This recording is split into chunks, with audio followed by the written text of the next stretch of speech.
unsold. নিলামে অবিক্রিত মুস্তাফিজুর রহমানকে 2 কোটি রুপিতে কিনে নিল শাহরুখ খানের কেকেআর। রিশাদ হোসেনকে না কিনে রীতিমতো প্রস্তাবছেন প্রীতিজিন্তা।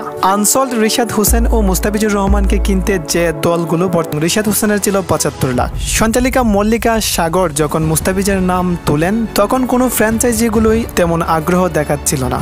এমনকি ফিজের সাবেক দল চেন্নাই সুপার কিংস আলোচনা করছিলেন, কিন্তু 2 কোটি রুপিতে ফিজকে কিনতে এরপর নিলামে অবিক্রিত মুস্তাফিজকে 2 কোটি রুপিতে কিনে নিলেন কলকাতা নাইট রাইডার্স। আর রিশাদকে না নেওয়ার কারণে পস্তাচ্ছেন প্রীতিজিন্তার পাঞ্জাব কিং। এই নিয়ে আজকের ভিডিওটাই থাকছে। চলুন এখন আমরা বেশি দেরি না করে ভিডিওটি দেখে আসি। মুস্তাফিজ ও রিশাদকে কে কোন দলে কিনলো, চলুন এখন আমরা ভিডিওটি দেখে আসি। মুস্তাফিজের 2 কোটি দিয়ে কেনার কারণটা কি? Unsold. নিলামে অবিক্রিত মুস্তাফিজুর রহমানকে 2 কোটি রুপিতে কিনে নিল শাহরুখ খানের কেকেআর। রিশাদ হোসেনকে না কিনে রীতিমতো প্রস্তাবছেন প্রীতিজিন্তা। আনসোল্ড রিশাদ হোসেন ও মুস্তাফিজুর রহমানকে কিনতে যে দলগুলো বর্তমানে আগ্রহ দেখাচ্ছে, বিস্তারিত জানুন পুরো ভিডিওতে। আইপিএল মেগা অ্যাকশন 2025-এ নিলামের দ্বিতীয় দিন 12 বাংলাদেশি ক্রিকেটারের মধ্যে নাম ওঠে শুধুমাত্র মুস্তাফিজুর রহমান ও রিশাদ হোসেনের। মুস্তাফিজুর রহমানের বেস্ট প্রাইস ছিল 2 কোটি এবং রিশাদ হোসেনের ছিল 75 লাখ। সঞ্চালিকা মল্লিকা সাগর যখন মুস্তাফিজের নাম তোলেন তখন কোনো ফ্র্যাঞ্চাইজিগুলোই তেমন আগ্রহ দেখাচ্ছিল না।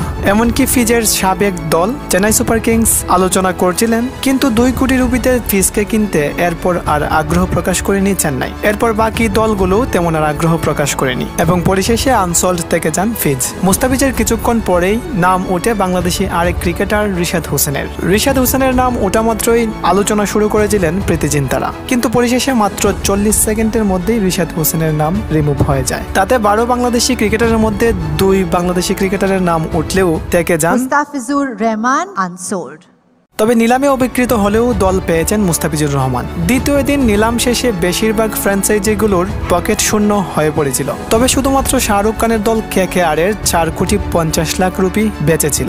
কলকাতার 24 কোটির সাবেক ফাস্ট বোলার মিচেল স্টার্ককে 11 কোটি 75 লাখ রুপিতে কিনে নেয় দিল্লি ক্যাপিটালস। স্টার্ক চলে যাওয়ায় কেকেআরের ফাস্ট বোলিং ইউনিট কিছুটা দুর্বল হয়ে পড়ে। তাই নিলামে আনসোল্ড থেকে যাওয়া ক্রিকেটারদের দিকে চোখ যায় শাহরুখ খানের দল কলকাতা নাইট রাইডার্সের। তাই তারা বাকি 4 কোটি 50 লাখ টাকা খরচ করে হলেও একজন ভালো ফাস্ট বোলারকে দলে বেড়াতে চায়। তারা 4 জন ফাস্ট বোলারের অপ্রকাশিত একটি তালিকা প্রকাশ করেছে, আর সেই তালিকায় বাংলাদেশি একজন ফাস্ট বোলারের নাম রয়েছে। আর এই বিষয়টি নিয়ে কথা বলেছেন সৌরভ গাঙ্গুলি। আমরা 4 জন ফাস্ট বোলারের একটি লিস্ট তৈরি করেছি, সেই তালিকায় একজন বাংলাদেশি ক্রিকেটারও রয়েছেন। তবে আমরা ইতিমধ্যে এটি প্রকাশ করতে চাচ্ছি না। মুস্তাফিজুর রহমান অথবা তাসকিন আহমেদ, তাদের দুজনের মধ্যে যে কোনো একজন তো থাকবেই।